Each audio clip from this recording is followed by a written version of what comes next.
Hello and welcome to That British Homestead. My name's Nick and today we're going to see how good our potato harvest is. So let's get started. So Jazzy's down at helping me today pull out the potatoes, and what we're basically doing is going through systematically digging up the rows. Jasmine has a different approach.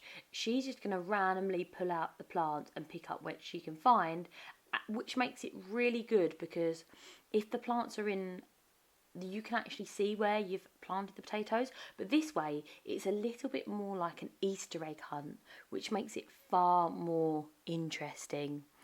Some would say less effective, but I'm not going to say that. I'd say it's making it more joyful to dig all the way through every tiny bit of this plot, which is nice. So last year we got 20 kilos off of this plot, which I don't think is too bad at all. This year we got slightly less. We got 13 kilos off of this plot. Now, as you can see, the potato plants, like some of them are pretty decent and some of them are like pathetic, tiny little pathetic potato plants.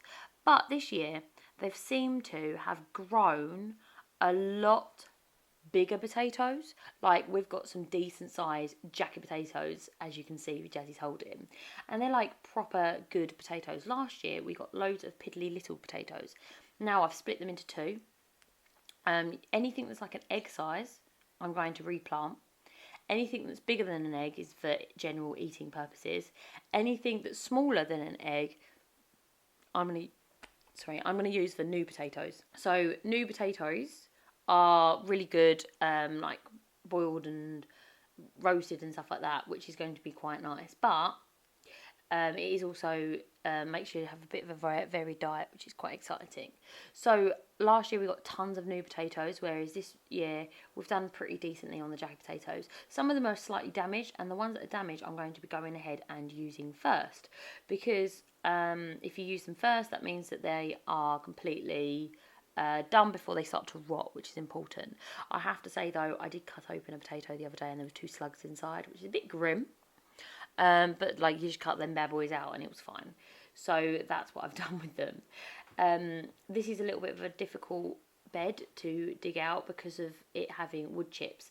So I'm really enjoying having the wood chips. It's actually, if you look, you dig down even a little bit, it's so moist within the bed because of the wood chips are really retaining that water, making really good soil and rotting down nicely. I think I'm going to retain doing it this way because we're getting great potatoes. I've not used any fertiliser, nothing at all, just added some wood chips on this.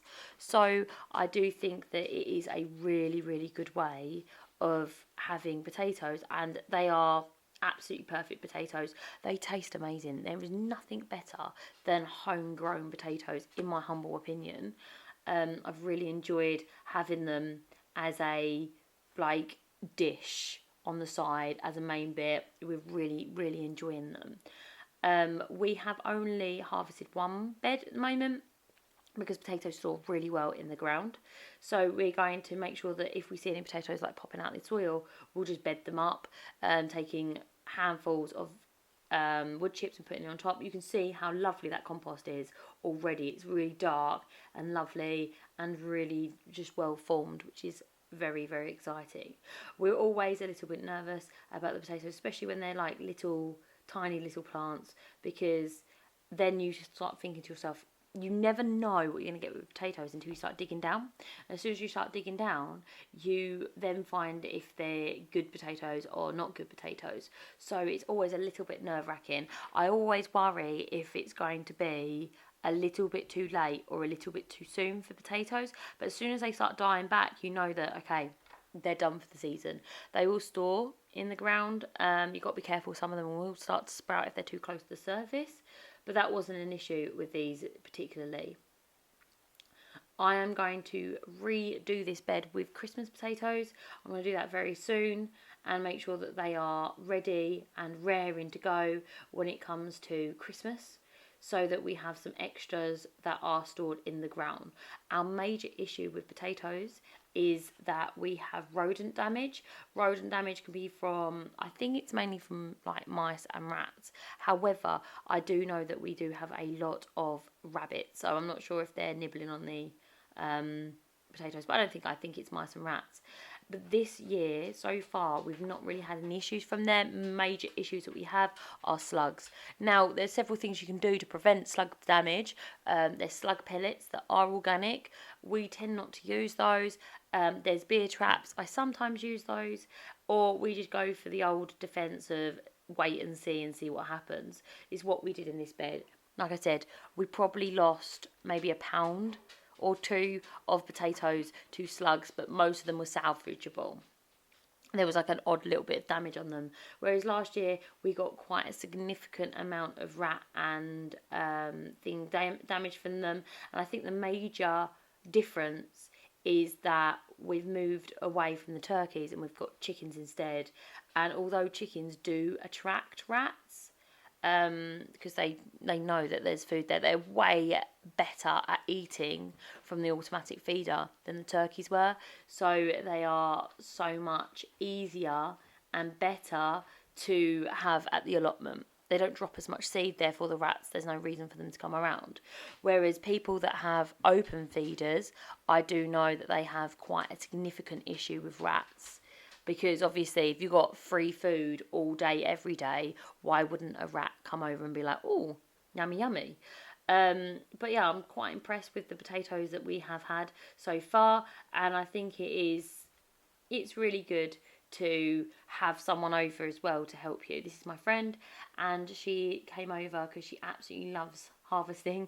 It's probably the best job. I said to her when she came, I was like, I've saved a really good job for you, harvesting. And she was super excited to do some harvesting over the allotment with us. It's a really lovely day. Kids absolutely love harvesting potatoes as well. As you see, getting really stuck in there, mostly sit in the way, but it's a nice activity to do together. These potatoes, if I had a root store, it would be even better, but sadly we don't. I'm thinking about getting some sort of store. How do you guys store your potatoes? I kind of put them in Hessian sacks and stick them in the garage, and they last quite a long time until they go a little bit squishy, and then I go ahead and can them or freeze them, etc.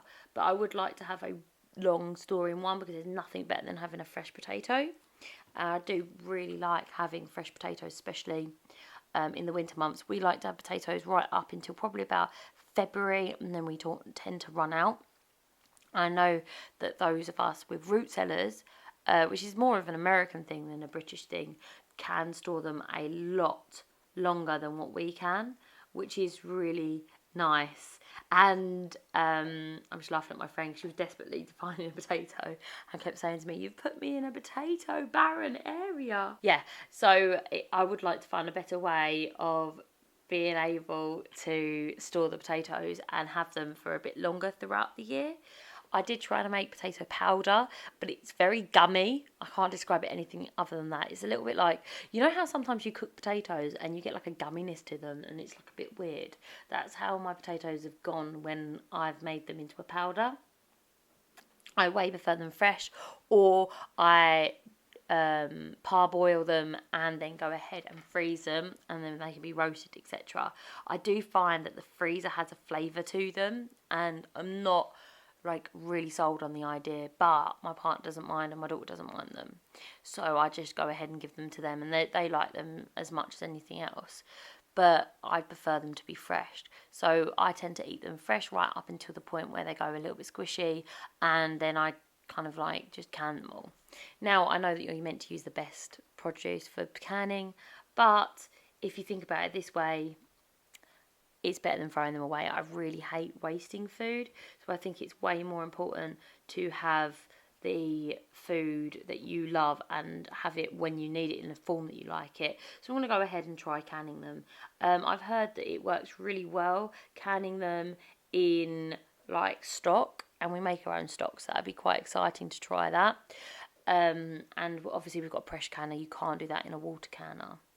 And it will be a really good way of being able to preserve these and use them a little bit longer throughout the season, so that we have them on as an easy meal on tap whenever we need it. So you can mash them, warm them up, or roast them, etc. And then you've got that beautiful stock that you can use for, you know, whatever you need to use it for. Soups would be nice, especially if it's in the winter. I love soups in the winter. Soups and stews. So yeah, I think it's quite important. I think we've done quite well. At the beginning of the year, I was so worried about getting blight, because I got some like coloration of the leaves, and I started getting pretty worried about it. However, the blight wasn't an issue. It was the sun damage onto the potatoes. So the potatoes were basically being burnt by the sun, which was an issue this year. I've got another bed to do. I'm hoping we can get up to 100 kilos this year like we did last year.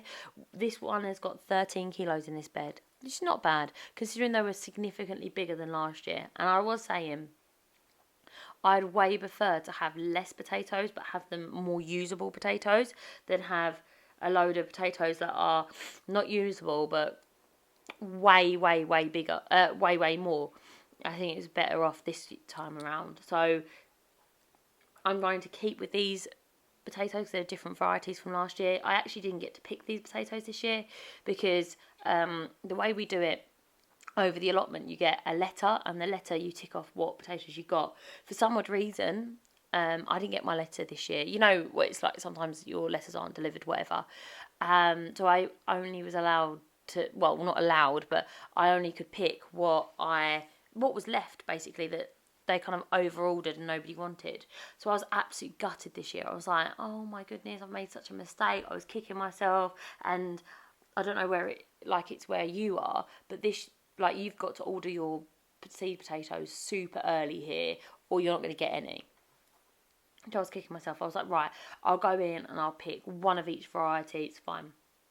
So I did that, and honestly, they've worked out really well. I've had big potatoes, lovely stuff.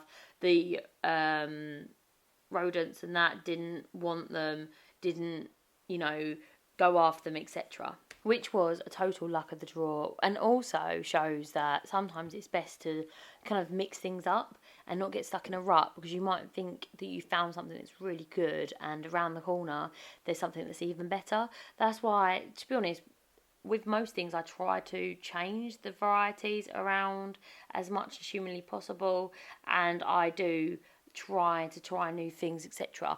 And I just haven't been doing that with potatoes, which is just silly in my humble opinion. So now I have. I don't think I'm going to be trying more potatoes. You can see, lovely potato, lovely spuds. And I've really, after this evening for dinner, we had jacket potato just to celebrate, which we haven't had for a little while, and was very exciting. Now, this is rhubarb. We love our rhubarb, but we have let this go a little bit much, and we're playing a fantastic game, which honestly should be in the Olympics. It is so fun. We're javelinging, is that a word? The rhubarb at each other, and we were literally had tears running down our face at one point because we thought we were very funny. And to be honest, both my friend and Jazz are very talented at catching rhubarb and breaking the ends off. So as you can see, as we get in a bit more of a stride, I'm absolutely pelting them with rhubarb. But it is really good. I made some of these into rhubarb gummies, which have gone down an absolute treat. And some of them I've frozen to deal with later. So I might stew those and make a load of stewed rhubarb, which we really enjoy in things like crumbles, etc. So we do eat what is available. So we have tons of rhubarb that we've inherited. Thus, we're going to eat lots and lots of rhubarb. That's kind of how it works. So this one is one of my favourite rhubarbs because it's a beautiful red colour. Now, rhubarbs are either red or green.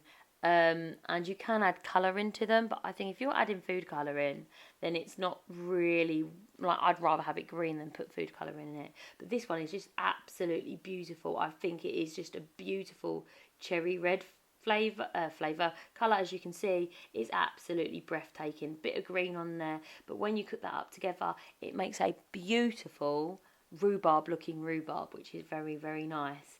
And as you can see, we're going to be in the Olympics soon for rhubarb catching and throwing, which we do deserve. I kind of got a bit carried away, as you can see. Honestly, washing this up afterwards, we must have spent near on 3 hours washing, stewing, and storing this rhubarb in the freezer, which is very exciting, isn't it? But yeah, it will put us in rhubarb for pretty much, I don't know how long. Probably until that we can't even say the word rhubarb before being sick. but it's really exciting to have all of this sort of stuff. I am always looking for extra rhubarb recipes. If you know any recipes for rhubarb, please let us know, because we're always looking for any sort of recipes and anything to be able to use these beautiful harvests. I don't like throwing anything away, so eventually we do use it. I'm thinking about making rhubarb wine this year. As you can see, we're absolutely abundant on the old rhubarb front, so it might be a super good idea to have the rhubarb as a wine and see if we can have some form of harvest from that, because I know that you have cottage wines and they can be super exciting and really, really, really good, and they can be something that can be as nice as wine from, you know, grapes. We did do wine this year, no, last year, wasn't it, that was strawberry wine, and that was super exciting. Okay, thank you so much for watching, and I'll see you next time. Bye bye. And if you haven't done already, please consider subscribing, and I'll catch you in the next one. Bye bye.